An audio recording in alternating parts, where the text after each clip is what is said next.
बढ़ते अब जोधपुर से खबर है। साध्वी प्रेम बाईसा की संदिग्ध मौत से जुड़ा मामला। साध्वी प्रेम बाईसा को इंजेक्शन लगाने वाले कंपाउंडर देवी सिंह की फर्स्ट इंडिया न्यूज से खास बातचीत। खुद को पूरी तरह निर्दोष बताया और कहा कि साध्वी जी की निर्धारित प्रिस्क्रिप्शन के आधार पर ही इंजेक्शन लगाया था। साध्वी प्रेम बाईसा को सांस के अलावा जुकाम और खांसी की समस्या भी थी। खांसी की समस्या के साथ आरती नगर में रहने के कारण साध्वी जी के अलावा अन्य लोगों की भी जरूरत के मुताबिक उनकी सेवा करता हूं। मेरा उद्देश्य सेवा करने के साथ रक्तदान इत्यादि से समाज का भला करना है।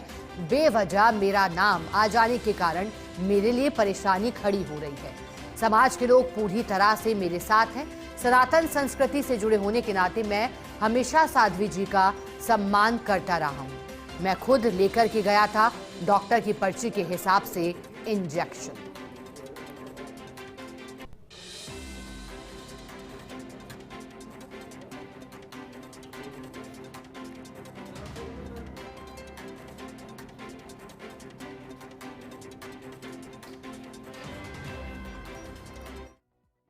नर्सिंग सेवा जिस तरीके से एक पेशा होता है आम लोगों की मदद करने का, देवी सिंह ने अपने पूरे मनोभाव से, ईमानदारी से, निष्ठा से साध्वी जी की सेवा के लिए वहाँ कई समय से जाते थे। कई बार इस तरह की बात परेशानी में डाल देती है, क्योंकि एक व्यक्ति का नाम जो सेवा से जुड़ा, उसका नाम जिस तरीके से इस पूरे मामले में आ गया।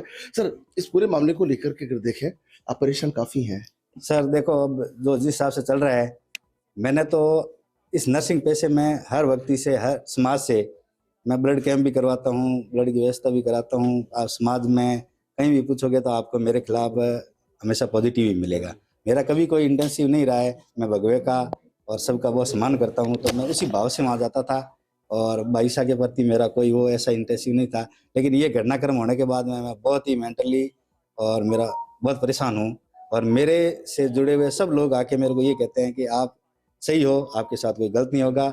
मुझे मेरे भगवान पे और इस कानून व्यवस्था पे और न्याय प्रणाली पे मुझे पूरा विश्वास है। मेरे स्टाफ के, मेरे डॉक्टर्स ने, सबने मेरे को यही कहा है कि आप सही हो। आप पुलिस कितनी बार अब तक आपको बुलाया? नहीं, पुलिस सर मेरे को एक बार बुलाया था। उन्होंने खाली मेरे को जो था घटनाक्रम वो पूछा था और जो सही था मैंने उनको सब सही सही बता दिया। उन्होंने मेरे को कोई परेशान नहीं किया है।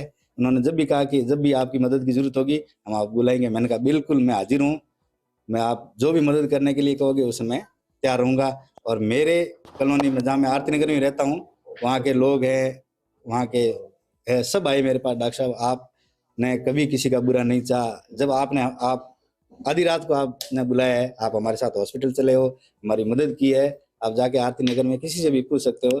कोई भी अगर मेरे बारे में नेगेटिव कह दे, ऐसा नहीं वो ऐसे थे या वैसे थे, तो मैं आप कहोगे वो करने के लिए तैयार हूँ। और मैं पिछले जब से ये घटनाक्रम हुआ है मेरी पूरी दुनिया ही उल्ट गई है। लेकिन ये जो घोल थे इंजेक्शन के और वो जो सिरिंज थे, ये सब वहाँ नहीं थे। वहाँ ऐसा कोई इंजेक्शन घोल वो सब बकवास है। ऐसा कुछ नहीं था घोल वगैरह, तो ऐसे ही आ रहे। तो आप देख सकते हैं पूरा समाज देवी सिंह के साथ है। और देवी सिंह के साथ ही नहीं है, बल्कि एक बड़ा संदेश ये भी है कि जब आदमी आरती नगर में ही रहता है, उसी इलाके में साध्वी जब रहती है, मदद के लिहाज से उन्होंने कोशिश की। और कई बार दिल इसलिए दुख रहा है कि इतनी मेहनत के बाद में, इतनी समाज सेवा के बाद में जब नाम जुड़ जाता है, और उम्मीद करते हैं कि जिस तरीके से मनोभाव से कह रहे थे उससे पाक साफ साबित हो। राजीव गौरव, इंडिया न्यूज, जोधपुर।